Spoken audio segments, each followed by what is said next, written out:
Alhamdulillahirabbil alamin wassalatu wassalamu ala asyrofil anbiya'i wal mursalin sayyidina Maulana Muhammadin wa ala alihi wa sahbihi ajma'in amma ba'du. Alhamdulillah. Teman-teman semua, minggu ini kita kembali ketemu dalam acara grup kita khusus ya. Untuk apa? Untuk kita saling menguatkan, saling menyemangati, kemudian kita evaluasi ya. Kemudian mungkin kalau ada update-update terbaru kita akan informasikan di sini ya. Ini penting sekali untuk apa? Agar kita semua on the track ya, kita berjalan sampai ke tujuan kita di akhir tahun ini insyaallah. Untuk itu mari bersama-sama kita berdoa mengawali pertemuan kita di kesempatan pagi hari ini. Kita membaca Al-Fatihah terlebih dahulu, kemudian saya akan pimpin. Al-Fatihah. A'udzubillahi minasyaitonir rajim. Bismillahirrahmanirrahim. Alhamdulillahirabbil alamin arrahmanir rahim maliki yaumiddin.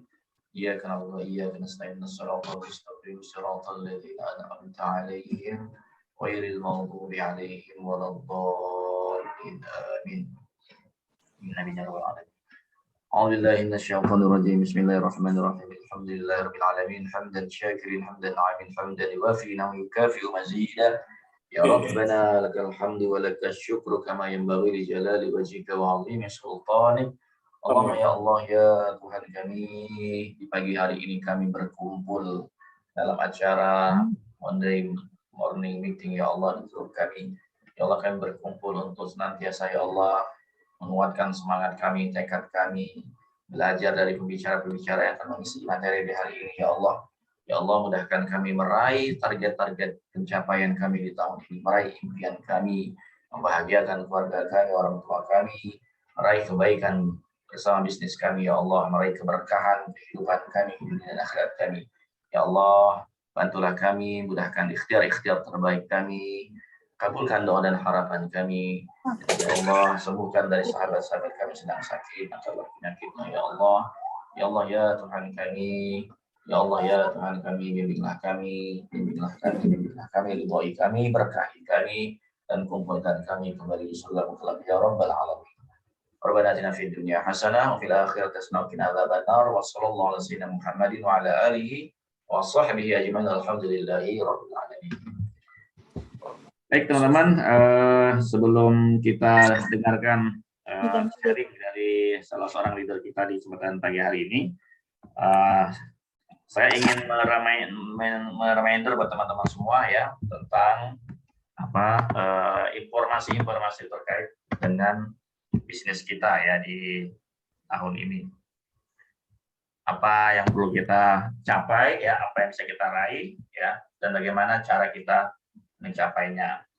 Baik, ini saya mau reminder teman-teman, hari ini hari terakhir ya untuk kita submit ya, dan ini adalah issued ya teman-teman ya. Kalau kita pembayarannya pakai rekening BCA dan nasabah kita clear cash, tidak ada riwayat tidak apa-apa, insya Allah hari ini pun bisa invoice ya, polisinya bisa aktif. Kemarin sudah cukup banyak dari tim kita yang sudah ada produksi ya, yang belum ada produksi tidak ada yang mustahil kalau hari ini teman-teman bisa submit ya. Kemarin ada Bu Mila kayaknya sudah ada separuh itu yang ada MCU. Mudah-mudahan kalau hari ini bisa diinformasikan ke Mbak Yanti atau Pak Yuli biar di follow up sehingga bisa invoice. Kemudian juga ada Bu Isma, ya ada beberapa orang yang sudah capai ya. Ada Cindy, kalau Pak Ben sudah capai Pak Ben Balinya? Mana Pak Ben kita? Oke, mungkin di lihat ya. Berikutnya teman-teman, nah ini target kedua kita. Kalau kita benar-benar ingin capai yang namanya Labuan Bajo trip ini ke Labuan Bajo tahun ini hanya 25 juta premi ya teman-teman ya, 20 juta premi, 300 juta ALP. Periodenya Januari sampai Maret, artinya kita capainya masih ada waktu, kesempatan 2 bulan lagi. Sangat mungkin sih, sangat mungkin ya. Artinya kalau kita target setiap minggu itu bisa 5 juta ya, di bulan Maret ini kita bisa capai Februari kita bisa lah kalau kita bisa sebulan ini ya capai 12,5 ya, kemudian nanti di bulan Maret 12,5 lah minimal kita kerja ya untuk capai ke mana ini, ke Labuan Bajo ya, ke Labuan Bajo. Nah secara unit ini ada angka 900 juta untuk unit ya. Kemudian teman-teman, kemarin saya menjanjikan buat teman-teman semua yang hadir ya, secara direct ya, tapi insya Allah sih leader-leader direct pun sebenarnya juga menurut saya oke-oke aja ya, Pak Hengki, Pak biasa ya, kalau ada di tim kita yang bisa capai BP di bulan Maret ini ya. Kalau kemarin ada namanya rewardnya sebesar 5 juta ya dari direct leader ya, dari direct leadernya masing-masing. Itu bagi teman-teman yang bisa achieve 300 jutanya di bulan Maret, artinya teman-teman dapat Labuan Bajo, nah nanti dapat uang saku 5 juta dari leader directnya ataupun dikasih iPad kalau teman-teman mau iPad ya. Artinya kita selain komisinya tentu dari Allian itu sudah 5,8 juta teman-teman ya, 5,8 juta atau komisinya kalau teman-teman capai omset 300 juta atau 25 juta premi. Dari mana angkanya? Yaitu 25 juta premi ya, iuran tabarunya itu dikali 23,26%, maka angkanya 25,8 juta. Teman-teman bisa dapat BP, dipromosi menjadi BP, kemudian dapat trip jalan-jalan ke Labuan Bajo plus dapat tambahan income dari leadernya 5 juta ya. Seperti itu. Nah, ini berikutnya juga, ini target sampai Desember ya teman-teman. Sampai Desember kita ada kesempatan untuk kejar Busan Daegu Korea ya. Busan Daegu Korea ini omsetnya 360 juta ALP. Artinya kalau trip ke Labuan Bajo tidak diambil cukup 360 juta. Tapi kalau trip Labuan Bajonya diambil, teman-teman, omsetnya 460 juta ALP ya. ALP premi yang disetahunkan ya. Kemudian, nah ini target kita nih ya, untuk bisa berangkat ke Spanyol atau umroh plus Aqsa insya Allah ya, dengan pencapaian sampai akhir tahun Desember adalah 66 juta premi atau 800 juta ALP saja ya, 800 juta ALP ini income-nya kalau teman-teman kejar ya sekitar berapa 40-an juta lah insya Allah ya, bisa teman-teman raih ya, 35 sekian lah untuk kita teman-teman dapat penghasilan tambahan ya. Nah, caranya gimana teman-teman meraihnya? Tentu ya aktivitas hariannya memang harus kita lakukan ya. Tidak mungkin tiba-tiba ada nasabah datang kepada kita setelah tidak pernah sharing, tidak pernah mengenalkan, tidak pernah melakukan syiar, tidak pernah buka mulut, tentu ya. Jangankan komisi istilahnya ya, alat aja nggak masuk ya. Kita mau makan mie pun perlu menyeduh mie gitu ya, belanja beli mie-nya dulu, pemanasin air dulu gitu kan. Walaupun itu mie instan pun tidak instan kan, perlu dimasak terlebih dahulu ya. Apalagi kalau kita bicara tentang apa, emas gitu ya, emas berharga itu kan dibakar, dipukul ya, kemudian dibentuk, nah seperti itulah ya. Artinya kita semua di sini sama-sama tahu sebenarnya, tinggal bagaimana kita melakukan actionnya saja ya. Saya sampaikan teman-teman semua, setiap leader pada hakikatnya siap support ya, siap support teman-teman semua, tinggal teman-teman yang proaktif saja ya, menghubungi leadernya untuk apa ya, untuk minta ditemani prospek ya, ditemani prospek ya. Itu aja mungkin reminder saya, mudah-mudahan kita semua diberikan kemudahan ya untuk meraih yang terbaik untuk kita semua di tahun ini. Itu saja informasi dari kami ya teman-teman. Berikutnya tentu kita yang perlu saya sampaikan juga teman-teman, saya sangat apa namanya, ingin kalau kita juga ikut secara aktif ya teman-teman ya di acara RIS ya, itu bagus banget di setiap pagi jam 9. Ini saya reminder juga teman-teman untuk kita ikut ya, karena banyak penguatan informasi, kemudian seperti tadi pagi itu kebayang kita ya, berobat tuh 1 miliar untuk anaknya itu luar biasa, bisa bilang saya pinjam utang ya di bank 3 tahun belum lunas ya. Kemudian semangatnya itu tadi ya, semangatnya dia mau membantu orang untuk punya asuransi ya. Nah, itu salah satu pelajaran hari ini kita ambil. Itu menjadi penguatan kembali kita untuk yang males, yang masih mungkin belum semangat lagi ya. Kemudian acara siang kita di Vision dan Sabtu di Vision itu kita semua sudah disiapin modulnya, materinya ya, sudah disiapin modul materinya. Nah itu kita ya, tinggal belajar kembali saja ya, buka hati, buka pikiran, mau untuk masa 15 lalu kita belajar, pasti ada suatu hal yang baru dari para pembicara-pembicara kita. Nah yang terakhir teman-teman, insya Allah di bulan Februari kita baru memulai lagi untuk Zoom ya, Zoom wakaf, juga kita akan ada Zoom tentang edukasi asuransi ya, dan juga kita akan ada Zoom untuk perekrutan tim kita yang mau diajak bergabung menjalankan bisnis bersama kita dengan Zoom insya Allah. Kita akan mulai agendakan di bulan Februari insya Allah. Oke, itu saja dari kami ya, dari saya. Berikutnya saya persilakan kepada pembicara kita luar biasa hari ini. Pak Hengki, ini saya bacakan atau Pak Hengki saja menjelaskan nanti perjalanan ininya, riwayat Pak Hengki aja lah ya. Saya berikan waktu sepenuhnya kepada Pak Hengki Novarat Arsil, teman-teman. Leader kita berikan tepuk tangan secara kuat.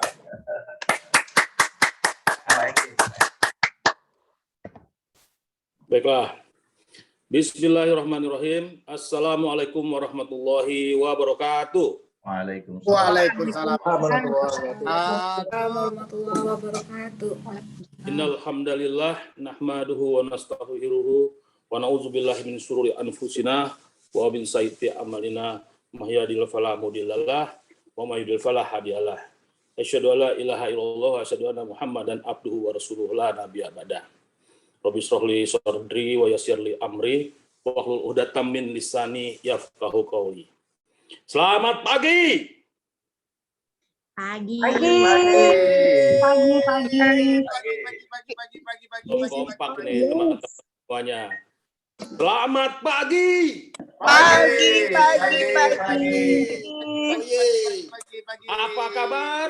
Luar biasa. Oh yes.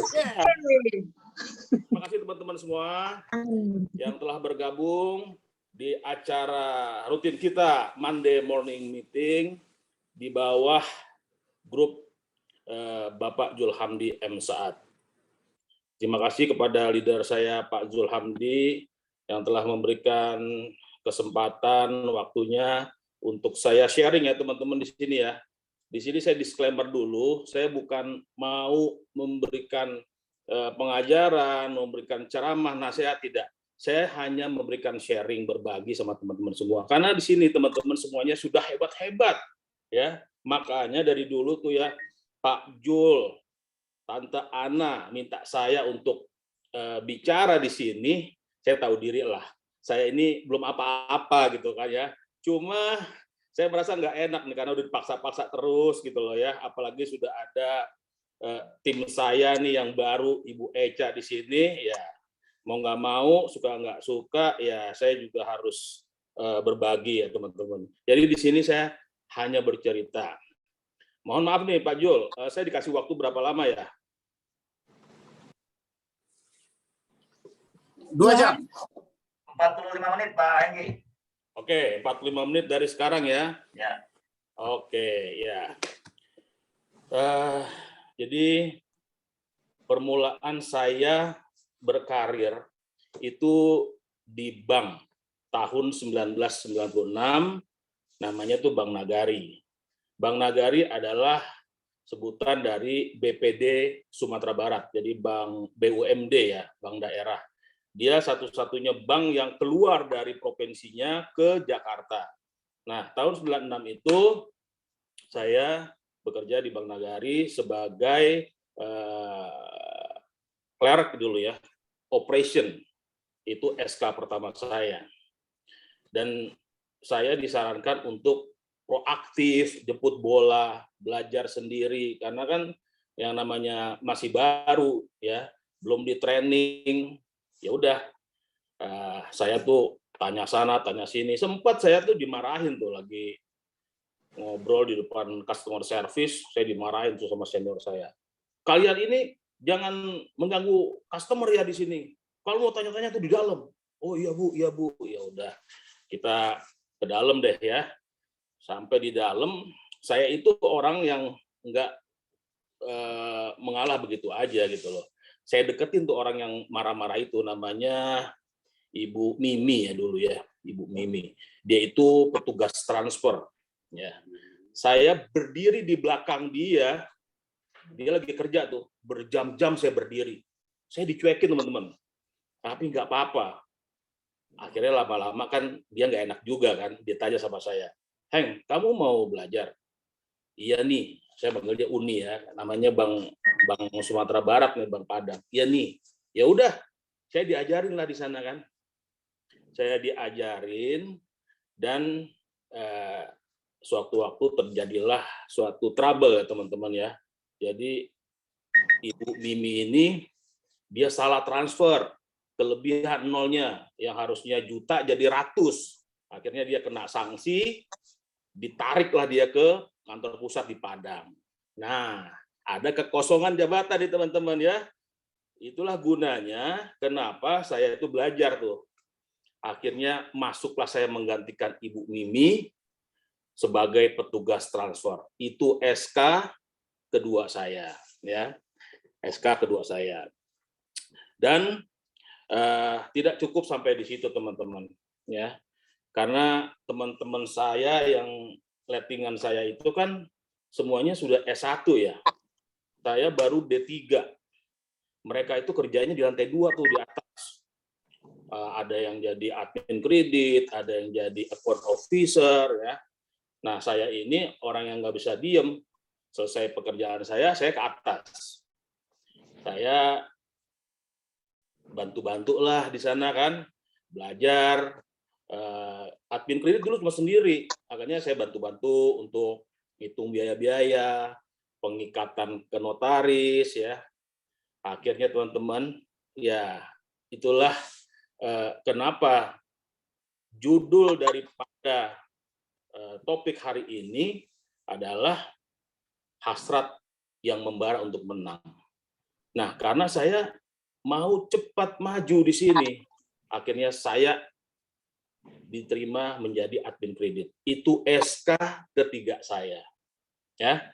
Nah, SK ketiga saya. Dan selanjutnya saya banyak bergaul dengan bagian kredit nih, account officer ya. Karena hubungannya kan sangat erat sekali. Saya menganalisa kredit ya, saya ikut on the spot ya.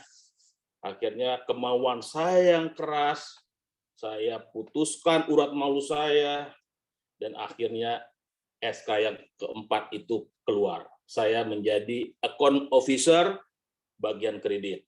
Dan dalam sejarahnya Bang Nagari, satu-satunya orang yang masih D3, diploma 3 ya, yang sudah menjabat sebagai account officer adalah saya.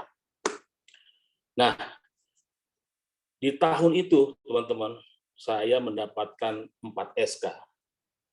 Jadi yang saya mau highlight di sini adalah kita mau posisi apa, kita sendiri yang menentukan ya, bukan orang lain, bukan atasan kita, bukan kantor kita, tapi kita sendiri. Nah, teman-teman, suatu saat ada orang pusat nih datang ke kantor saya. Dia ingin membuat brosur, jadi mau diganti tuh brosurnya semua mau diganti ya, mau didistribusikan ke cabang-cabang. Kepala cabang saya tanya sama saya nih, Heng, lu bisa nggak bikin ini brosur? Bisa Pak. Coba bayangkan teman-teman, saya ke percetakan aja belum pernah. Tapi yang ada di kepala saya adalah apa yang bisa dilakukan sama orang lain, saya juga bisa lakukan. Ya, saya hubungi, ada saudara saya yang dia kerja di percetakan. Ya udah, saya buat desainnya, ya bertonton itu dikirim ke daerah. Sampai-sampai teman-teman ya, saya satu-satunya orang yang masih staf biasa, tapi saya mendapatkan fasilitas kendaraan. Gonta-ganti saya boleh bawa pulang.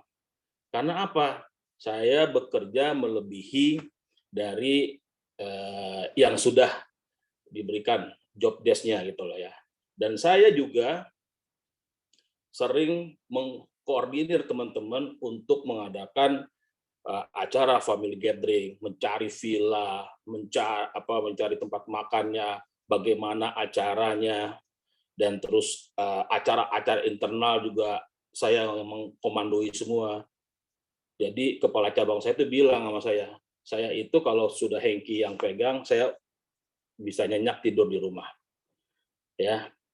Nah, terus sampailah pada akhir saya di Bank Nagari itu, saya mencapai prestasi karyawan terbaik. Dan saya diberikan penghargaan oleh direktur utama saya. Waktu itu saya di Padang dipanggil ke rumahnya menjadi duta Bank Nagari. Jadi setiap Bank Nagari itu buka cabang di Melawai, di Tanah Abang, itu selalu saya dipindahin ke sana. Untuk apa teman-teman? Untuk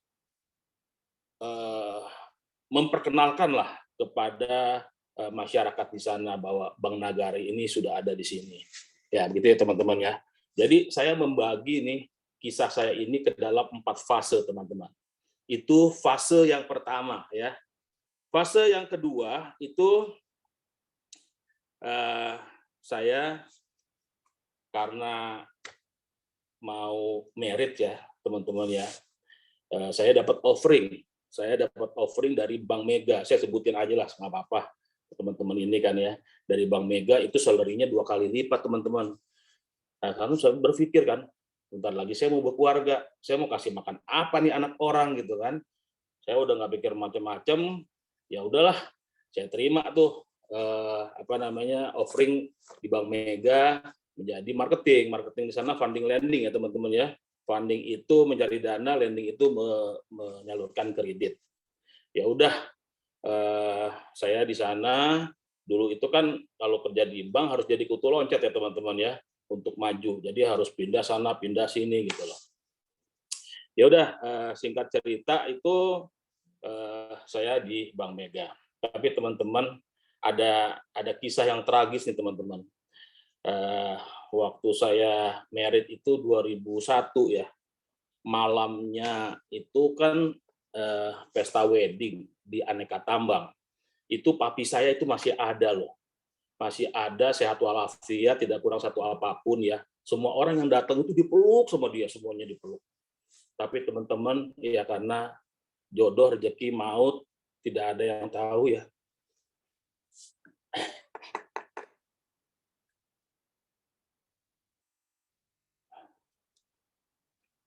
Besok paginya itu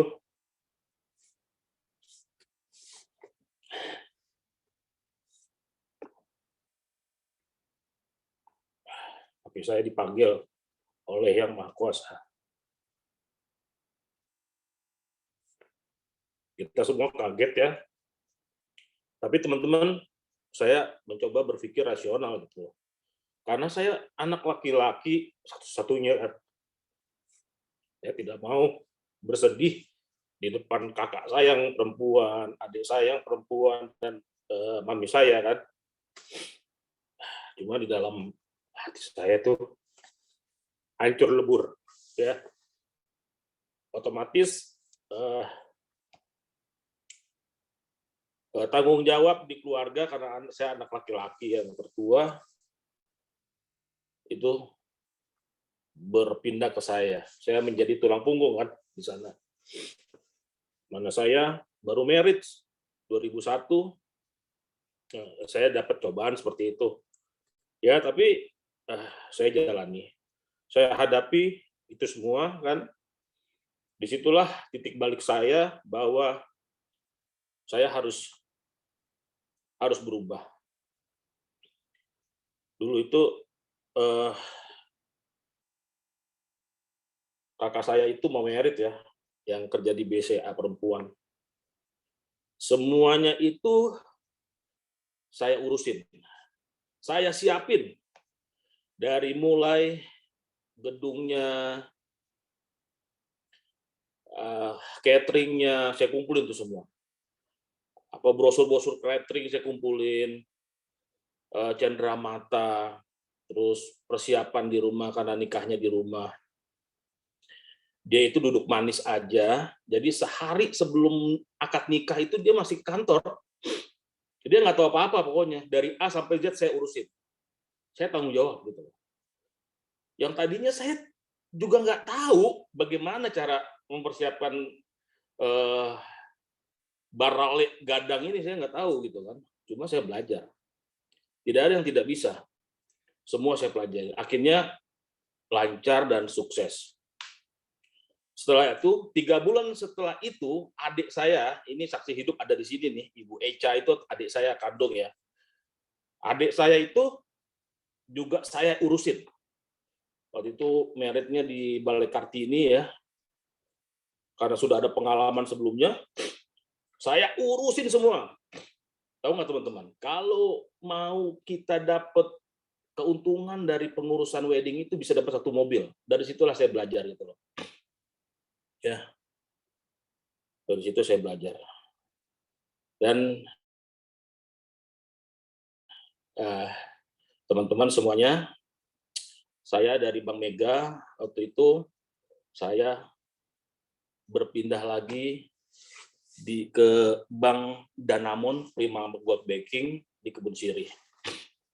Ya, saya sempat juga the best deposito di sana. Jadi saya berusaha dimanapun saya bekerja, saya meninggalkan kesan yang indah lah ya.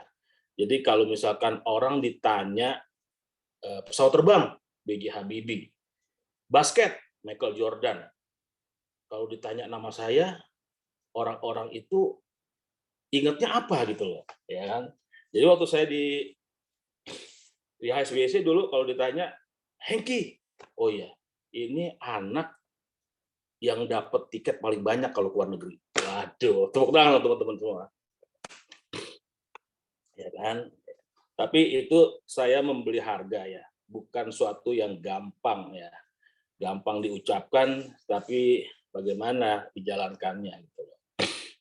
Jadi ya dari Danamon, saya pindah dulu nih prosesnya, saya pindah dulu ke ABN AMRO tuh. Di ABN AMRO saya lihat teman saya. Dia lihat teman saya, dia lagi bawa amplop coklat. Itu kan tahu dong teman-teman ya, itu CV ya. Iseng-iseng tanya, bro lu mau kemana? Mau ini nih nganterin CV ke HSBC katanya kan. Gue ikut dong. Emang lu udah ada CV? Udah, saya bilang gitu. Padahal saya belum ngeprint. Saya ngeprint dulu ke dalam. Udahlah saya pergi ke sana. Saya pergi ke Melawai. HSBC Premier. Siapa yang saya temuin di sana, teman-teman? Itu adalah Ibu Imania Utami. Ya, sekarang ada di sini apa enggak nih? Saya nggak tahu nih. Saya undang secara pribadi tadi Bu Imania. Jadi Ibu Imania itu dia sudah menjadi RM sebelum saya masuk di HSBC. Ya, saya berdua, teman saya tidak lolos ya. Saya juga sangat menyesal sekali. Dia yang ngajak saya, tapi saya yang masuk. 3 bulan saya proses di HSBC itu. Keinginan saya dulu sangat besar sekali ya di HSBC. Karena saya pernah duduk di bawah jembatan gedung Sampurna itu ya. Saya duduk di sana, saya lihat ada orang-orang kantoran, jalan, pakai jas, wah keren deh pokoknya deh. Wah enak ya. Jadi terbesitlah di dalam hati saya itu, bagaimana ya kalau saya bisa kerja di bank asing, di HSBC gitu loh.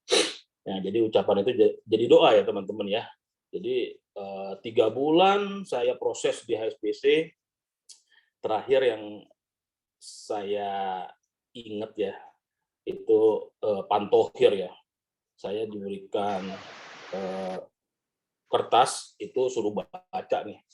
Dalam 10 menit baca, terus yakinkan kepada 3 CEO. Saya masuk ke dalam ruangan, saya berdiri, saya yakinkan mereka dan mereka ketawa-ketawa. Ya, kalau mereka ketawa-ketawa, mereka senang dan akhirnya saya juga diterima di sana ya. Nah, akhirnya ya udah, saya bekerja lah di HSBC itu. Nah, di HSBC itu saya kan menjual banyak produk ya teman-teman ya. Produk onshore, produk offshore, deposito, reksadana, tabungan, dan insurance ya. Dulu saya udah menjual tuh dari AIA, dari Manulife, saya sudah jualan juga tuh di sana ya teman-teman ya. Nah, awal mulanya nih saya bergabung di bisnis asuransi ini teman-teman ya, cinta mula-mulanya nih ya. Jadi ceritanya begini nih, ada teman saya di HSBC nih, saya dulu di HSBC Muara Karang, Pluit. Dia minta tolong sama saya, masuk dong, produk ini bagus kata dia gitu kan. Tapi karena dia baru masuk, dia nggak bisa jelasin. Saya bilang ya udah, saya minta deh nomor telepon leadernya, saya bilang gitu ya. Saya lihat ini fund manajernya Fortis Pesona. Waktu itu Fortis Pesona itu adalah fund manager yang sangat bagus. Kalau produk-produk yang dia luncurkan belok kanan itu ke Jalan Amonia, lalu belok kanan ke Jalan bocor ya. Jadi produk-produk yang dibuat sama Fortis Pesona itu laku keras deh, udah kayak kacang goreng. Jadi ya udah deh, saya bantu teman saya ambil tuh produk dari Aksa Finansial karena fund manajernya adalah Aksa. Ya, Fortis Pesona, fund manajernya produknya dari Aksa. Saya ambil tuh. Saya berhubungan sama leadernya. Nah, leadernya ini mungkin tahu ya kelemahan saya itu, saya adalah orang yang tidak bisa ditantang, teman-teman. Jadi setiap saat itu dia SMS saya, dulu belum ada WA, belum ada BlackBerry, masih handphone biasa. Dia selalu SMS saya, 1 minggu ini ada hadiah ini, ada hadiah ini, hadiah ini. Terus saya orang nggak bisa kan ditantangin seperti itu gitu kan. Ya udah, akhirnya saya suruh istri saya untuk gabung duluan deh di Aksa. Gabung itu tahun 2007-2008 kalau nggak salah ya. 2007 deh, 2007. Saya bantuin juga dari belakang, jadi after office hour pulang saya kerja, saya ketemu tuh sama leader saya, terus saya ketemu sama tim-tim saya juga, sampai kita itu sewa inilah ya, private room ya, private room, kita kasih mereka makan malam dulu, habis itu saya trainingin mereka, padahal saya belum pernah menginjakan kaki di kantor Aksa ya teman-teman ya. Tapi saya trainingin mereka ya. Jadi teman-teman ini APBN aja ya, ambil positif, buang negatif. Jadi ini pengalaman saya, yang baiknya diambil, yang jelek jangan diikutin ya teman-teman ya. Jadi saya kerja memang dulu dari 3 perusahaan juga. Jadi saya kerjain HSBC, saya kerjain Aksa, saya kerjain Manulife juga. Karena gini teman-teman, ada nasabah saya yang pengen produk Manulife tapi nggak dijual di HSBC. Nah, kita kan sebagai relationship manager ya merasa berkewajiban nih memberikan produk yang bagus baik dari luar maupun dari dalam. Nah, dia bilang, Pak Hengki ada nggak produk ini? Nggak ada di HSBC, tapi kalau Ibu mau saya bisa bantu, teman saya ada di Manulife. Boleh deh. Itu lumayan sih, 1M aja 0,8 juta kita bisa dapat dari situ ya.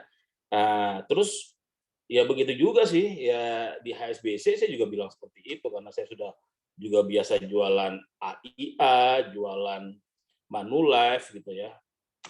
Ya saya juga tawarkan itu gitu loh. Maka pada akhirnya mungkin bisa dibuka Pak Jul CV saya.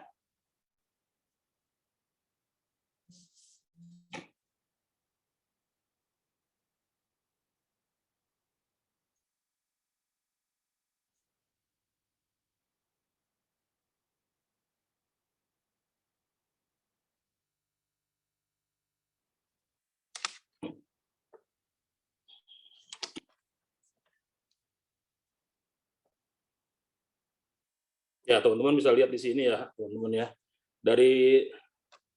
Turun ke bawah Pak Jo. 2007-2008 saya di Aksa itu financial konsultan ya, itu sekarang BE. Saya mendapatkan Champion Club Presiden MDRT Star Club Istanbul Turki. 2008 sampai 2009 itu saya ikutin ya jenjang karirnya dari agent ke wealth manager. Istri saya di sana yang in charge. Itu Champion Club 2008, dapat Chairman, Star Club Double Vancouver, Kanada. 2009 sampai 2010, saya naik lagi Senior Wealth Manager, Champion Club 2009, Chairman, Star Club Vienna, Budapest. 2010 sampai 2011 saya Agency Director. Disitulah saya meninggalkan pekerjaan saya di HSBC, saya resign, saya bergabung, langsung saya masuk menjadi Agency Director. Champion Club 2010, Chairman, Star Club Australia. Ya, teman-teman, itu sedikit prestasi saya di AXA Financial Indonesia. Next, Pak Jul.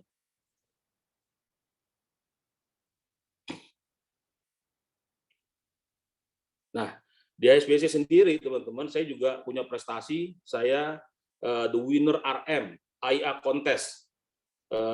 Itu saya mendapatkan motor Vario warna biru ya, BlackBerry dan voucher MAP 20 juta. Ya. 2008 saya juga the winner RM Manulife Maxlink Plus Sales Contest.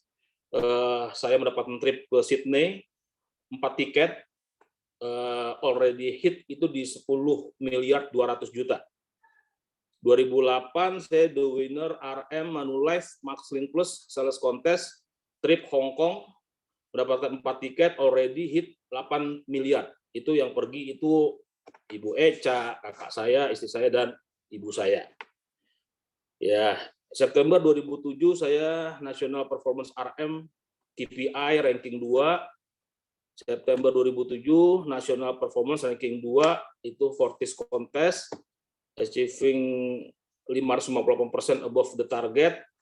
Agustus 2006 National Performance ranking 2 Fortis Protect Plus. Ya, ini yang tadi saya bilang di Denamon, saya juga mendapatkan AAA ya, status for the month di Januari dan di Februari untuk deposito. Ya, di Bank Nagari 98 itu saya best employee. Nah, itu teman-teman, itu sekilas info aja gitu. Dan saya waktu di AXA itu penghasilan saya sama istri saya, alhamdulillah kalau disetarakan dengan di Allianz itu sudah MDIT bintang 2, teman-teman. Hampir 2 miliar. Nah, ini teman-teman boleh lihat nih rekapitulasi bulanan. Ini penghasilan saya dan penghasilan istri saya di total 1 miliar 829, hampir 2 miliar, rata-rata per bulan 200 juta, teman-teman. Jadi kita kerja di asuransi ini bukan tidak mungkin. Apa yang dikatakan oleh leader-leader kita di sini, itu saya sudah buktikan, teman-teman. Dan itu proven. Saya bisa membeli rumah, saya bisa membeli apartemen, saya bisa mengajak anak-anak saya keliling luar negeri, saya bisa membeli segalanya dengan cash dari uang ini. Dan saya juga bisa beribadah, membantu orang tua saya, membahagiakan keluarga saya dari pekerjaan di asuransi ini, teman-teman. Oke. Nah, itu fase keempat saya, gitu ya. Nah, sekarang ini saya mau masuk nih ke materi, teman-teman. Mau masuk ke materi. Kemarin waktu goal setting di IKAD itu saya sempat singgung, teman-teman ya, bahwa orang sukses itu adalah orang yang memiliki harta, tahta, kata, dan cinta, ya teman-teman ya. Itu diperoleh dengan apa? Dengan core kompetennya, bukan dengan filosofi katak meloncat gitu loh. Sikut kanan, sikut kiri, jilat atasan, ya, injak bawahan, nggak seperti itu ya teman-teman ya. Jadi harta, kata, tata, dan cinta ini menjadi sumber manfaat buat orang-orang di sekitar kita. Saya punya prinsip ya teman-teman, bahwa Kalau kita keluar rumah mencari uang untuk diri kita sendiri, itu bukan kehidupan, teman-teman. Tapi kalau kita keluar rumah membantu orang merubah hidupnya menjadi lebih baik, seperti spon ya teman-teman, menyerap hal-hal negatif dan menggetarkan menjadi hal-hal yang positif, itu baru namanya hidup. Kita bermanfaat buat orang lain, kita membantu orang lain, maka kita akan terbantu. Keluarga kita akan terbantu, ya teman-teman ya. Jadi Pak Hengki ini ngomong aja sih, caranya bagaimana, kan begitu kan teman-teman ya. Yang pertama adalah kita tingkatkan expertise kita atau keahlian kita. Nah, seperti saya bilang tadi, orang yang dikenal ahli di bidang yang dia tekunin. Jangan berubah-ubah teman-teman gitu loh. Jadi kita membuat branding diri kita. Kemarin yang hadir di Star Strong itu kan ada sesi personal branding ya. Itu proses memberitahukan bahwa jati diri kita ini seperti ini, bukan menjual diri atau menyombongkan diri. Beda teman-teman, ya beda. Kita menjual diri kita supaya orang tahu apa yang kita inginkan dan kita harapkan. Itu personal branding ya teman-teman ya. Jadi orang kalau disebut nama kita, munculnya apa? Nah itu ya, munculnya apa? Itu yang pertama. Yang kedua teman-teman ya, kita menjalankan pekerjaan ini dengan enjoy. Cintailah pekerjaan kita ya. Waktu itu tuh saya tuh nggak pernah disuruh ya teman-teman ya, sampai saya tuh menomorduakan pekerjaan saya yang lain. Satu hari itu saya harus closing atau rekrut. Kalau tidak, saya tidak akan pulang ke rumah. Tapi apa yang terjadi teman-teman? Saya selalu pulang setiap hari. Saya jalankan itu dengan bahagia, dengan enjoy. Ya, saya rekrut orang, saya closing orang. Tanya aja deh Bu Eca tuh waktu saya di HSBC WTC. Ya, saya undang dia datang. Ya. Itu saya lakukan dengan tulus, dengan ikhlas, tanpa ada paksaan. Kenapa teman-teman? Karena saya tahu kemana saya akan pergi. Apa yang saya akan dapatkan. Kalau kita tidak tetapkan dari awal tujuan kita ya teman-teman, gue sekarang di mana? Gue mau ngapain? Bagaimana caranya untuk mendapatkan itu? Apa yang akan kita dapatkan itu? Dan tujuannya apa? Ya, jadi waktu saya cerita di IKADI waktu kemarin ya, goal setting, itu saya nggak tahu teman-teman. Saya tetapkan aja target saya 8 miliar. Saya nggak pernah tuh sebelumnya jualan asuransi kan. Pokoknya saya mau 8 miliar. 1 miliar itu saya dapat uang saku 1 juta. 8 miliar saya dapat 8 juta. Ya. Untuk apa teman-teman? Saya mau pergi umroh. Bukan saya mau kejar luar negeri ke Hong Kong yang 4 tiket. Jadi 2 tiket itu dapat Hong Kong 1 tiket. Jadi 8 miliar itu 4 tiket. Saya bukan mau ngejar Hong Kong ya, bukan. Saya mau ngejar, saya mau beribadah nih ke Baitullah, ke rumah Allah. Ya. Yang tiket ke Hong Kong 4 itu buat Bu Eca, buat kakak saya, buat ibu saya, buat istri saya. Saya hanya antarkan mereka ke Bandara Soekarno-Hatta. Orang teman saya yang di HSBC pada bingung. Wah, lu nggak pergi? Enggak, gue cuma nganterin aja. Tapi betapa bangganya saya di sana ya teman-teman ya. Nggak bisa dibayangkan ya, tidak ternilai. Itu senangnya saya minta ampun. Maksudnya Walaupun saya tidak bisa membalas budi ya orang-orang terdekat saya yang pernah membantu saya ketika saya susah. Paling enggak saya bisa membahagiakan mereka. Ya, mereka pergilah ke Hong Kong tuh. Ya, mereka lebih kenal sama teman-teman saya. Nah, tapi saya pulang, saya kejar lagi. Australia itu dapat 5 tiket teman-teman. 10 miliar 200 juta. Siapa yang saya ajak? Itu mertua saya, tante saya, istri saya. Itu kalau mau diuangkan waktu itu sekitar 25 jutaan lah. Gitu. Tapi disitulah kebahagiaan saya, teman-teman ya. Nah, terus teman-teman ya, kita juga harus punya yang namanya to be. To be itu adalah keinginan. Ya. Keinginan bukan hanya sekadar keinginan. Ada yang namanya kan white hot burning desire. Keinginan yang sungguh-sungguh, teman-teman. Ada orang yang istrinya ini lagi ngidam ya teman-teman ya, lagi ngidam kopi, minta dibeliin Starbucks.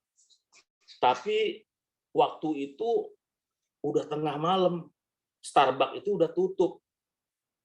Kan kata orang-orang, kalau orang lagi hamil nih ngidam, nggak dibeliin nanti anaknya ngeces, udah ya teman-teman ya. Akhirnya, bagaimana tuh coba? Ini kopi harus ada nih. Dia pergilah ke Starbucks kan.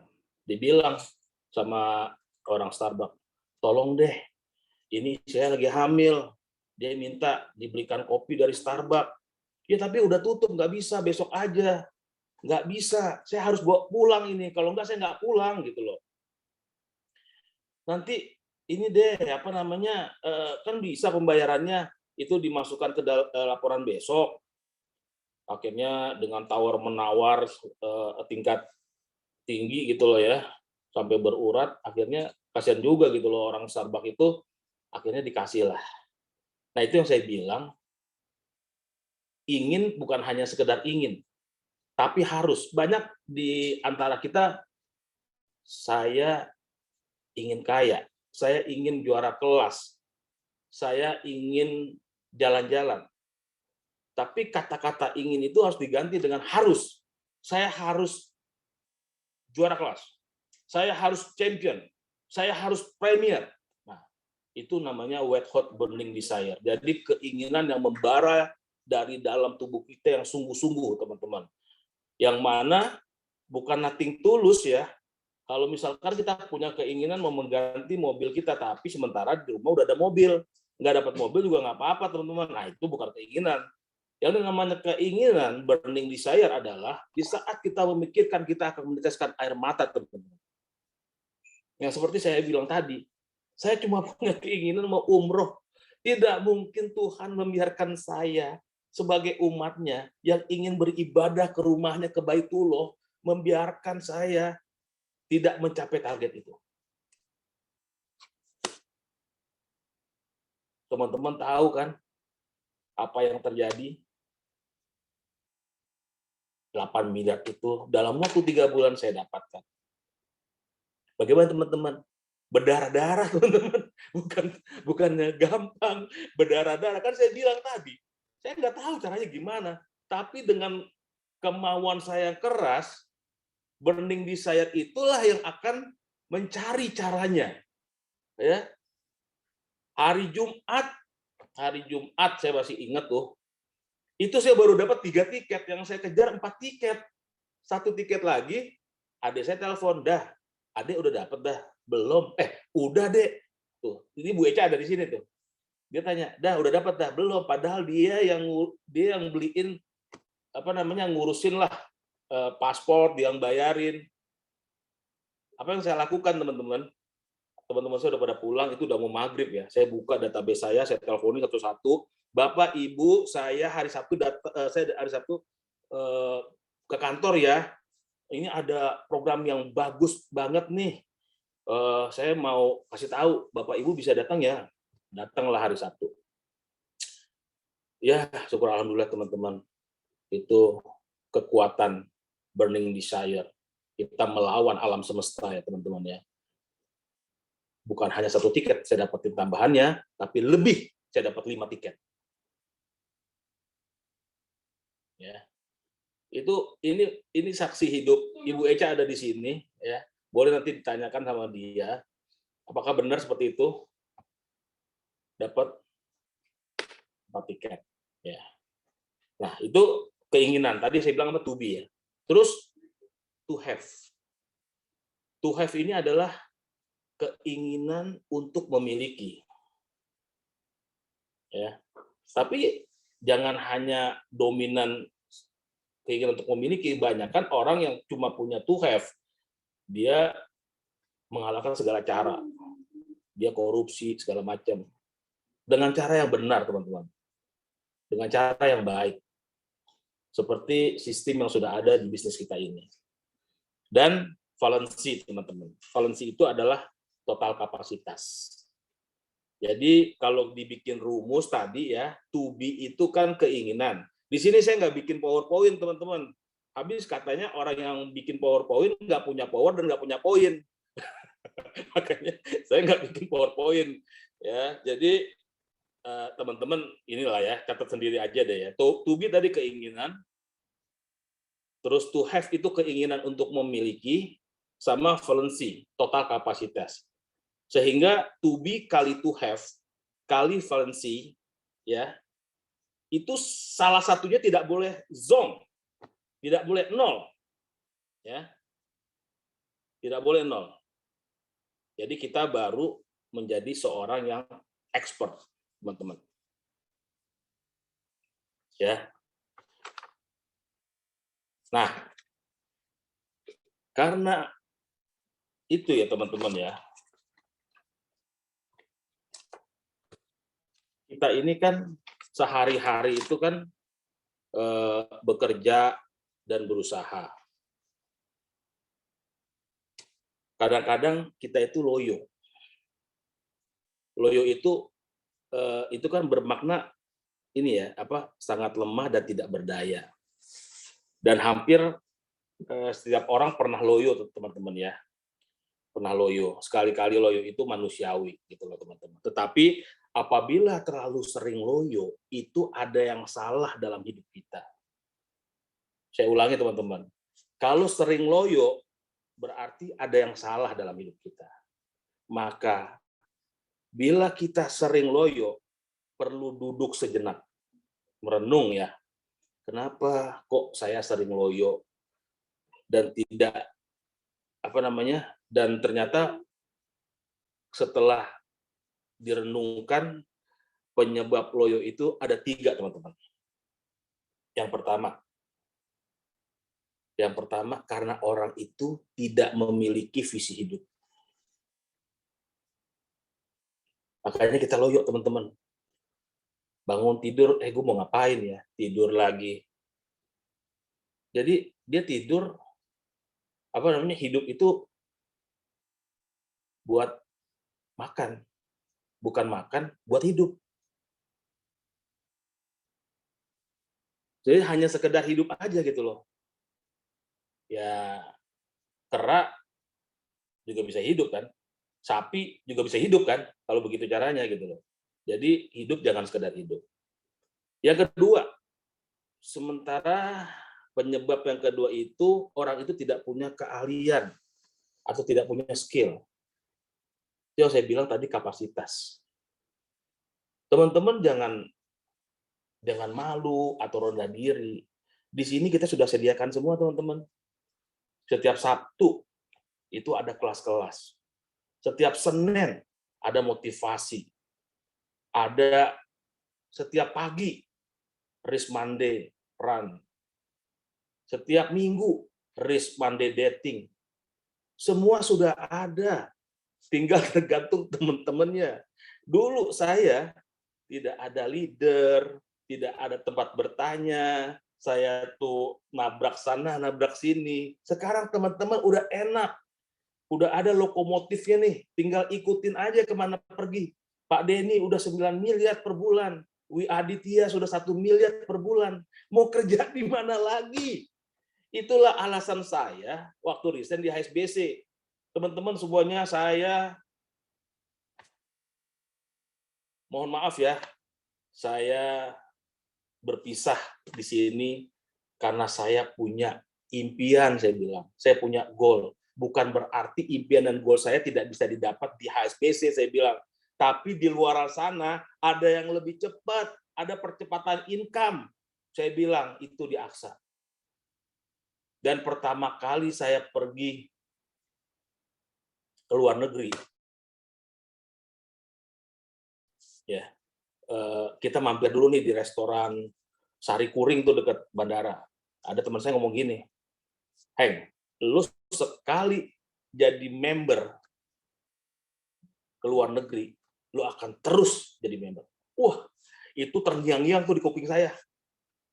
Ya, terngiang-ngiang, wah, saya digituin, udah terus setiap tahun saya dapat terus champion, premier. Kalau premier ya, kalau di sana apa presiden kalau nggak salah. Saya dapat terus tuh ke luar negeri. Nah ya teman-teman ya. Jadi penyebab yang kedua tadi apa? Tidak punya keahlian. Padahal kan Allah Subhanahu wa taala ini memberikan kita anugerah yang terindah. Kita semua ini pemenang, teman-teman, ya. Kalau teman-teman mengasah diri teman-teman sendiri, teman-teman itu akan terkagum-kagum sama diri sendiri. Oh, ternyata gue bisa ya. Oh, ternyata gue ini punya kelebihan. Tapi kadang-kadang kita itu malas. Kita itu nggak mau mengasah keahlian kita. Padahal kita sudah diberikan kelebihan sama Tuhan. Oke, yang ketiga, orang loyo itu karena tidak menikmati hidup. Ya. Jadi hidupnya itu rutinitas dari kantor ke rumah, dari rumah ke kantor, maju mundur cantik, maju mundur cantik. Iya begitu aja terus, ya kan? Dia nggak punya suatu inovasi gitu loh untuk apa nih yang bisa dikembangkan dari keahliannya, dari skillnya gitu loh. Kadang-kadang teman-teman memang kita tuh mengerjakan sesuatu pekerjaan yang kita tidak cintai. Kadang-kadang ya kita mengerjakan itu, tapi itu hanya sementara teman-teman. Bagi saya nyamanlah kamu di ketidaknyamanan. Kata kode ini apa? 8 jam per hari konsisten lakukan. Kalau mau hidup nyaman, mau hidup bahagia, sejahtera, berlimpah susu dan madu, lakukan itu dulu. Teman-teman akan memetik hasilnya. Saya sudah merasakan, teman-teman. Saya sudah membuktikan. Sampai saya bingung, duit ini mau dikemanain. Gila, sombong banget gue ya. Bener, teman-teman. Masa saya keluar negeri, belanja-belanja, duit mau habis. Sampai di Indonesia, ditransfer lagi. Jadi, duit itu udah kayak bulu. Di mana-mana tuh tumbuh. Itu yang namanya passive income ya teman-teman ya. Itu yang saya mau ciptakan. Saya punya passive income, saya mempunyai quality time, saya bebas bersama keluarga saya punya usaha sendiri. Tapi itu ada harga yang dibayar teman-teman. After office hour, saya pulang dari Plaza Senayan itu jam 12, jam 1. Saya tidur 3-4 jam. Sampai di kantor lagi, morning briefing jam 8. Rumah saya waktu itu di Pesona Depok. Bayangin nggak teman-teman? Itu tiap hari saya lakukan buat apa? Buat mengejar impian saya. Saya tahu deh teman-teman ya kan. Jadi waktu pertama kali saya keluar negeri itu, ternyata teman-teman, banyak orang-orang bank yang dia itu 2 kaki. Dia kerja di bank, tapi dia jalanin bisnis ini juga gitu loh. Wah, saya berpikir, Kalau saya jualan produk asuransi di bank, saya ini nggak dapat apa-apa. Saya cuma dapat tiket. Satu tiket 500 juta. Kalau saya nggak capai 500 juta, cuma 450 juta, itu uangnya kemana? Bukan ke saya, ke bank.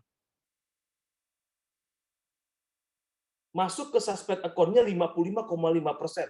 Makanya orang-orang bank itu berusaha untuk menjual produk asuransi. Sampai saya dipindahin ke pusat untuk brainwash teman-teman RM di pusat untuk jualan asuransi. Untungnya gede banget. Tapi saya nggak bodoh, teman-teman. Kalau saya bisa langsung ke pabriknya, ngapain saya lewat HSBC, ngapain saya lewat bank? Saya bisa dapat 30% tahun pertama, 30% tahun kedua, 5% tahun ketiga, 5% tahun keempat, 5% tahun kelima, 75%. Kalau saya closing 1 miliar, udah dapat berapa, teman-teman? Kalau bayar sekaligus 2 tahun, dapat berapa, teman-teman? Udah bisa dihitung kan, teman-teman kan? Ngapain saya kerja capek-capek? Sekarang memang sebelum kita kerja cerdas, kerja smart, kita harus kerja keras dulu, teman-teman. Kerja keras dulu. Tapi itu nggak lama. Kalau di luar sana, 15 tahun, 20 tahun, paling gaji berapa? 100 juta. Ini 100 juta. Dalam waktu 3 tahun, 4 tahun, di sini juga dapat. Saya sama adik saya, yang saya mau kejar 1,2 M dalam 5 tahun itu. Itu yang saya mau kejar. Bukannya saya mata duitan, bukannya matre, bukan. Dengan adanya uang sebanyak itu, kita bisa berbuat macam-macam. Kita bisa membantu sesama. Kita bisa pakai di jalan Allah.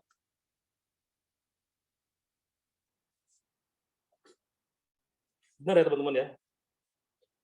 Ini kayaknya waktu saya udah habis nih, Bang Angel ya. Saya nggak lihat-lihat lagi. Mungkin sementara saya cukupkan sampai di sini ya, teman-teman ya. Nanti kalau ada waktu dan kesempatan saya akan sambung lagi. Itu aja, lebih dan kurangnya saya mohon maaf. Semoga bermanfaat. Wabillahi taufiq wal hidayah. Wassalamualaikum warahmatullahi wabarakatuh.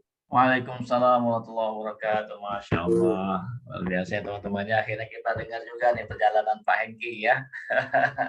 Mantap. Luar biasa. Saya ketika ngomongin Pak Hengki, pertama saya yang kaget. Ada orang hebat ini ngomongin saya. Jadi panjang juga perjalanannya sama Pak Hengki ya. Pak Hengki akhirnya bergabung di grup kita ini. Saya kaget-kaget karena saya kenal adalah Pak Hengki adalah Datuk Tan Malaka ya. Sebagai penerus dari pahlawan nasional kita, Tan Malaka ya.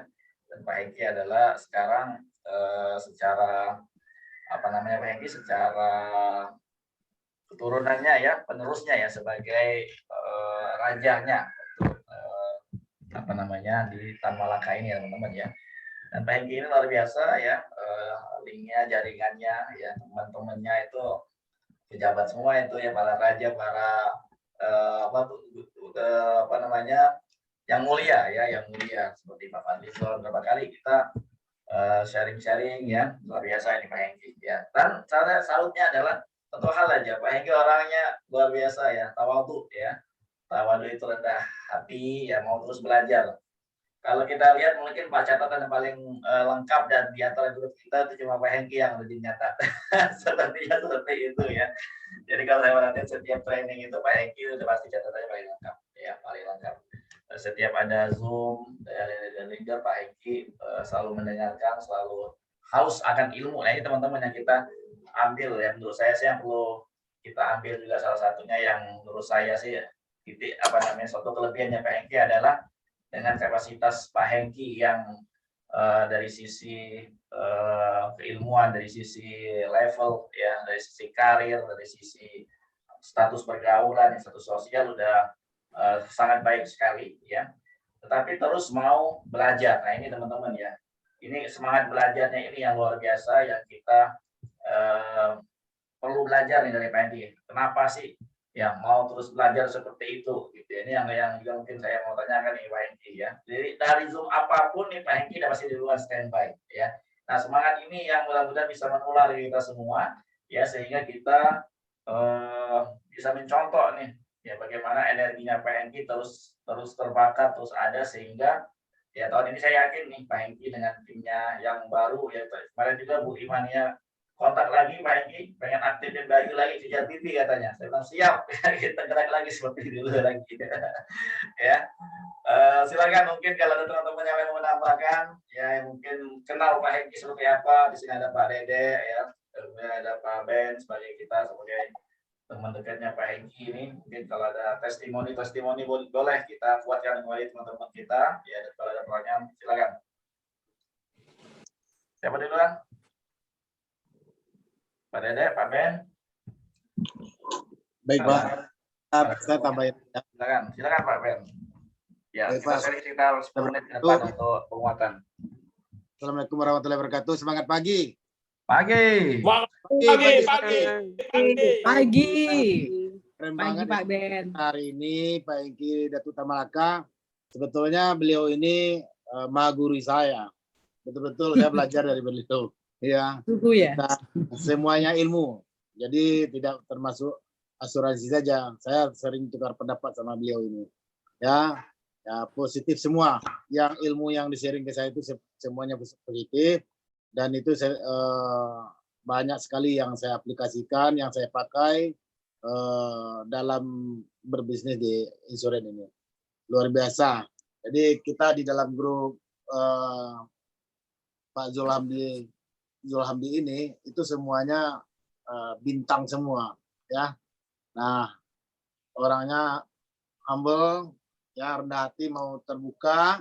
Jadi enggak siapa saja boleh konsultasi atau minta ilmu sama beliau, ya, minta waktu sama beliau, dia akan terbuka. Itu yang saya lihat dari seseorang yang bernama Hengki Novaron Arsil, ya.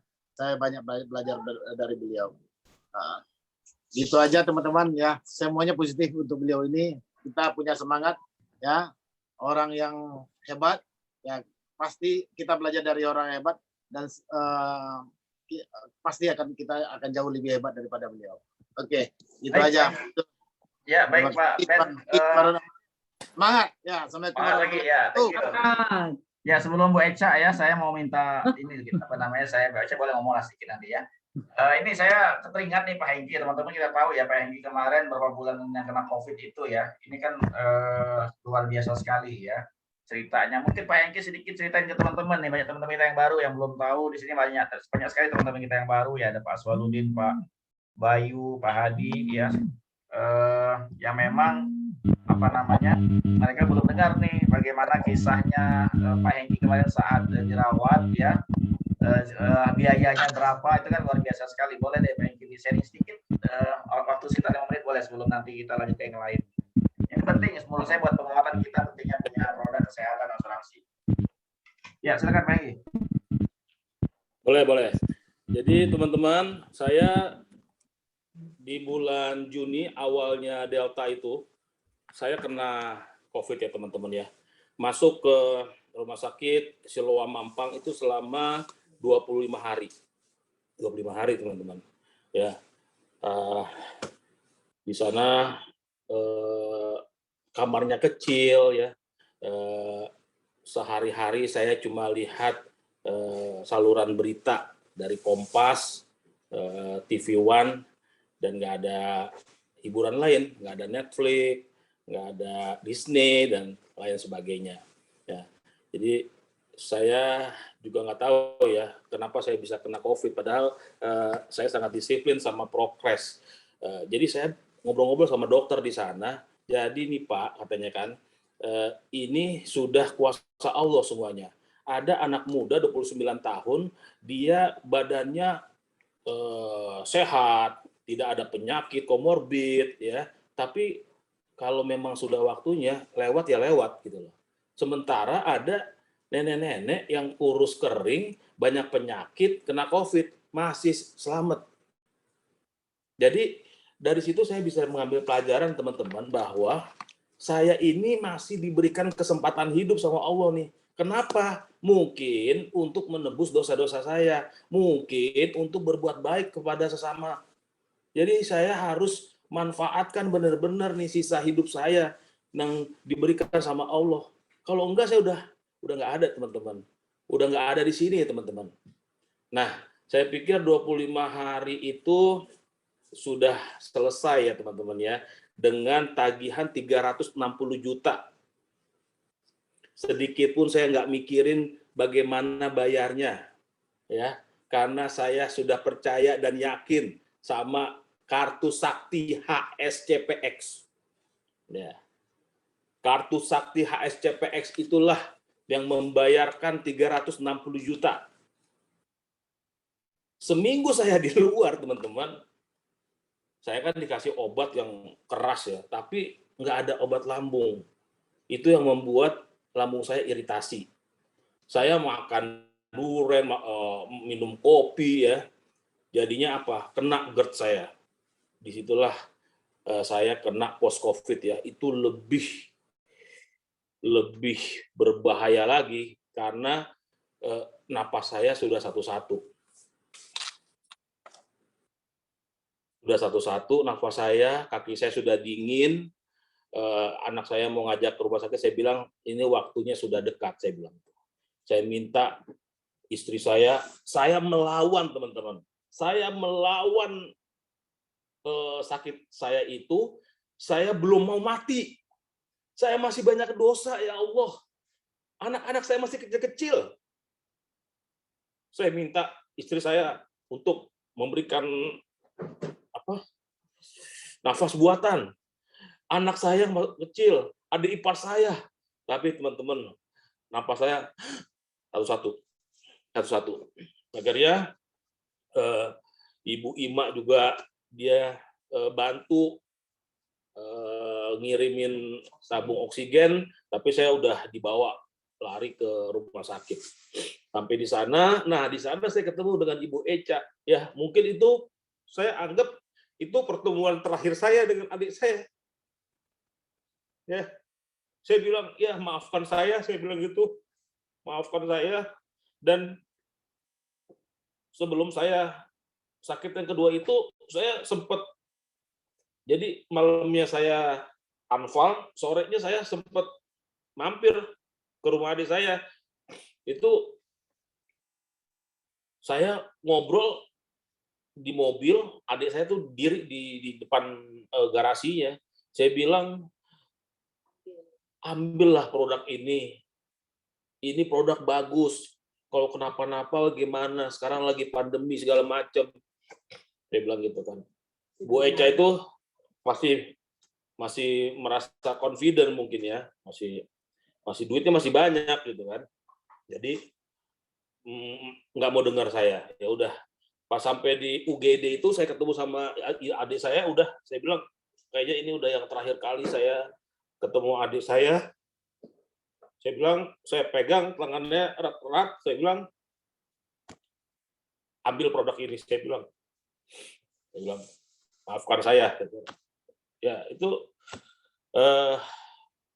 akhirnya saya seminggu di Rumah Sakit Pondok Indah dengan biaya 100 juta ya teman-teman ya. 100 juta. Jadi kalau di total itu hampir 500 juta teman-teman. Saya masuk Allianz itu belum setahun, baru 8 kali bayar. Tapi manfaat yang telah saya dapatkan dari Allianz itu hampir 500 juta teman-teman, setengah miliar.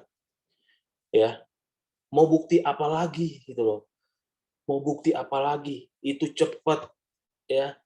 Saya cuma bayar eksesnya 1.200.000 itu karena di luar obat-obatan ya. Karena tinggi juga kolesterol waktu itu kan semuanya naik gitu loh. Nah, akhirnya ya dengan itu karena saya juga udah pengen mati kali ya, Bu Eca itu WA saya, dah gue mau ambil produk kesehatan, suami gue juga, anak-anak gue juga, dan udah cepat sembuh ya, supaya kita bisa kerjasama di Allianz. Itu yang disampaikan sama adik saya. Itu aja Pak Jul. Oke, baik. Waktunya tinggal 3 menit ya. Jazakallah khairan nih Pak Hengki. Ini luar biasa nih Pak Hengki. Ini banyak inspirasi, banyak pelajaran yang patut kita ambil ya teman-teman ya. Jadi selain sebagai praktisi juga ya yang memang semangatnya luar biasa, kemudian juga Pak Hengki ya, alhamdulillah ya teman-teman, kita punya kartu rumah sakit ya yang sesuai tagihan. Jadi jangan sampai terjadi ya teman-teman yang nggak lucu kita kalau kita sebagai orang yang bergerak di industri asuransi ini, tapi kitanya nggak punya asuransi ya teman-teman. Ya ini bukan masalah closing nggak closing ya teman-teman ya, bukan masalah kepentingannya ada income atau enggak dari closingan polis asuransi tersebut, tapi ini kebutuhan ya teman-teman ya, kebutuhan banget. Istilahnya teman-teman pikirin banget yang belum punya untuk ambil produk yang sesuai tagihan ya. Teman-teman kan nggak usah khawatir, kita di sini kan bayarnya dari mana? Dari komisi kan. Kalau kita closing 5 orang aja, produk yang sama dengan kita punya itu komisinya sudah bisa membayari produk kita ya. Jadi berpikirnya jangan pernah berpikir bayar iuran asuransi kita itu dari kantong kita sendiri ya, biarlah kita kerja kemudian income kita terima untuk membayari iuran tersebut. Jadi ini saya kuatkan teman-teman semua, nggak usah pikir panjang kali lebar lagi ya, banyak sudah contoh, banyak sekali contoh yang membuat kita harusnya mikir ya. Ada di antara teman kita yang nggak punya asuransi juga ada kewalahan repot ya pada saat sakit ya, yang masih sehat silakan teman-teman ya buat polis buat diri sendiri aja ya. Toh komisinya kembali ke diri kita juga ya, tapi jangan berpikir seperti itu. Bagaimana kita ya, ini pelajaran penting sekali menurut saya harus kita punya ya, untuk kita benar-benar di awal tahun yang merasakan itu energi bahwa kita punya produk tersebut ya. Silakan Bu Eca, mungkin ada tambahan sedikit ya, nanti sesi Bu Eca kita akan beri 2 minggu lagi, tapi itu mungkin sekedar informasi mungkin buat teman-teman. Bu Eca udah memutuskan untuk full time nih ya. Silakan Bu Eca. Ya, assalamualaikum warahmatullahi wabarakatuh. Waalaikumsalam. Selamat pagi, semangat dulu ya. Walaupun habis nangis, tapi harus balik lagi, kita harus fresh lagi. Ya, terima kasih. Saya cuma sebentar aja. Saya hanya menambahkan sedikit ya penguatan buat teman-teman semuanya. Terima kasih Pak Zul, Pak Hengki yang dari tadi sudah sounding nama saya. Alhamdulillah saya sudah full time di Allianz Syariah. Jadi pikiran saya tidak bercabang. Ya, saya hanya menambahkan tadi yang Pak Hengki ceritakan itu benar ya. Maksudnya saya itu memang orangnya keras kepala. Jadi 2 tahun diajakin Pak Hengki gabung, Pak Zul juga 2 kali ketemu saya, tapi saya belum bergerak hati saya untuk bergabung ya, karena saya masih punya pekerjaan di tempat lain dan itu tanggung jawabnya cukup besar. Tapi memang sudah jalannya mungkin dari Allah ya. Pak Hengki diberikan ujian COVID. Yang pertama saya belum tergerak untuk bergabung di Allianz, tapi yang tadi Pak Hengki cerita, pas sembuh 5 hari, beliau datang ke rumah saya karena saya masih takut Pak Hengki udah bersih atau belum. Akhirnya saya bicara di garasi, Pak Hengki di mobil, jadi teriak-teriakan lah gitu ya.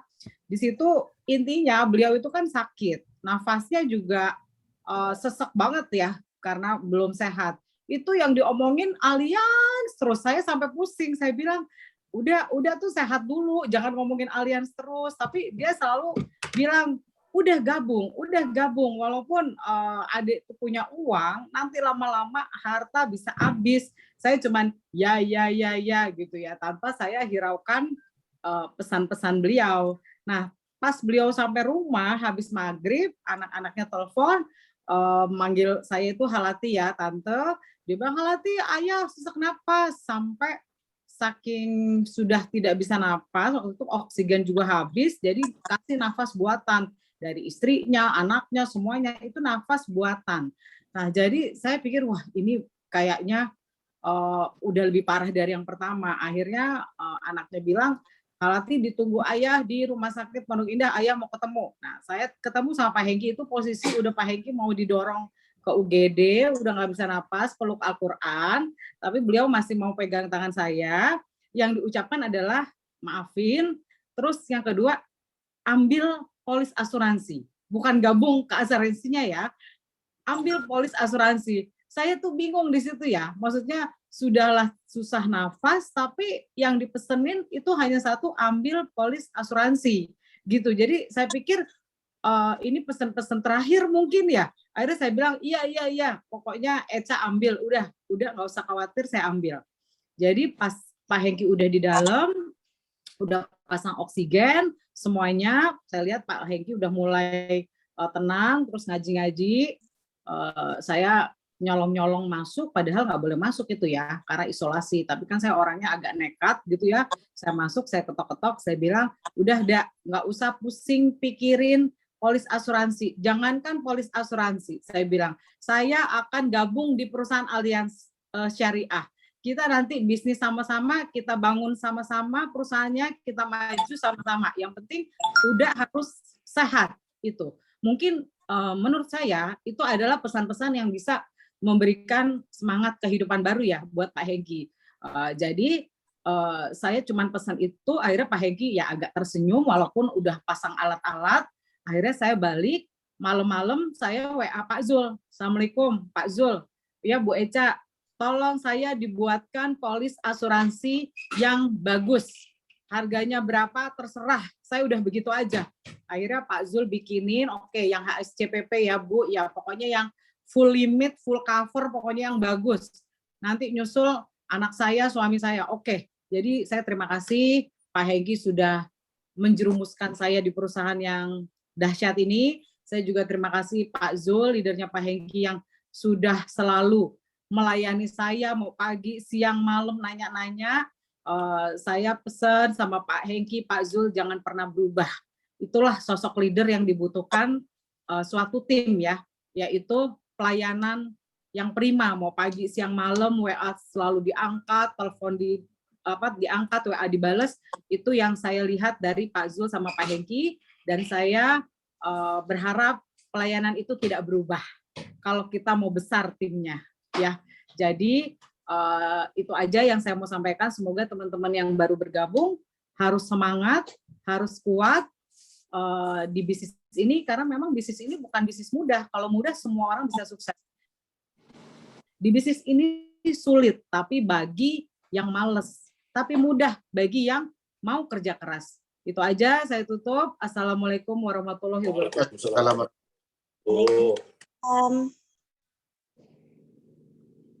Halo Pak, itu suaranya nggak kedengaran Pak. Ya baik, terima kasih Mbak Eca, luar biasa ya hari ini. Teman-teman, insya Allah kita akan dengar sharing fullnya nanti 1 jam dari Bu Eca, 2 minggu lagi ya. Minggu depan kita sesinya Pak Ben, insya Allah ya. Minggu depan Bu Eca, minggu depan lagi Bu Eca, kemudian nanti baru leader-leader kita yang lain ya, kita akan kasih kesempatan untuk apa? Berbagi kepada kita, karena teman-teman kita ini punya background yang unik-unik luar biasa ya. Bu Eca akan cerita bagaimana background beliau ya. Ini seorang direktur perusahaan besar ya teman-teman ya, income-nya udah ratusan juta juga, memutuskan resign bergabung bersama kita. Nah teman-teman, coba mungkin teman-teman bingung tuh kenapa bisa begitu. Nanti kita akan dengar sharing beliau nanti 2 minggu lagi. Tetap stay teman-teman di acara kita seperti ini ya. Oke, sekarang nyalain apa namanya kamera. Kita mau fotokopi bareng. Mau foto bareng nih. Pak Zul, boleh Pak, mukanya di fotokopi Pak. Ini Pak, minta waktu sebentar. Oke Pak Ben, silakan Pak Ben. Kita suruh foto Pak Ben ya. Gini Pak, karena ini ada niatan kami ini dari keluarga ya.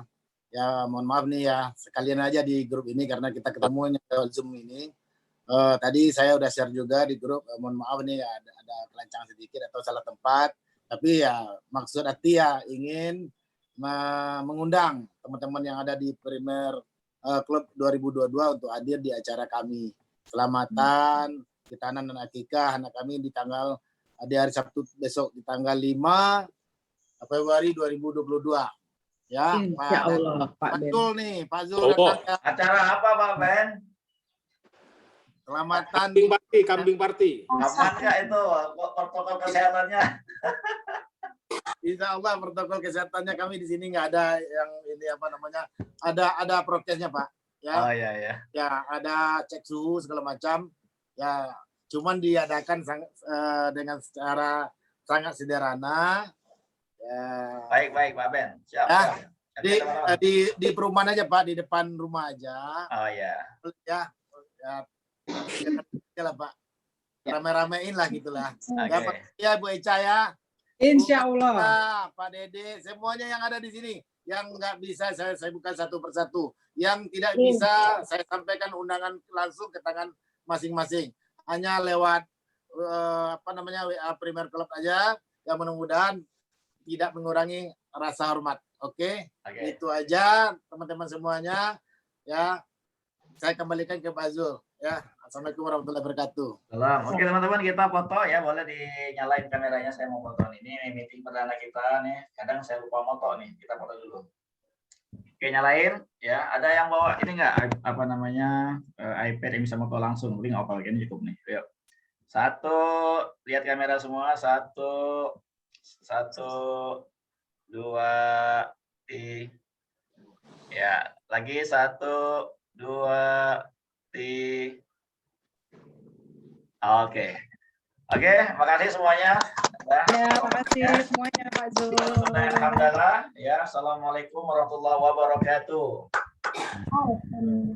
Waalaikumsalam warahmatullahi wabarakatuh. Terima kasih Pak Zul, Pak Hengki, Mbak Eca.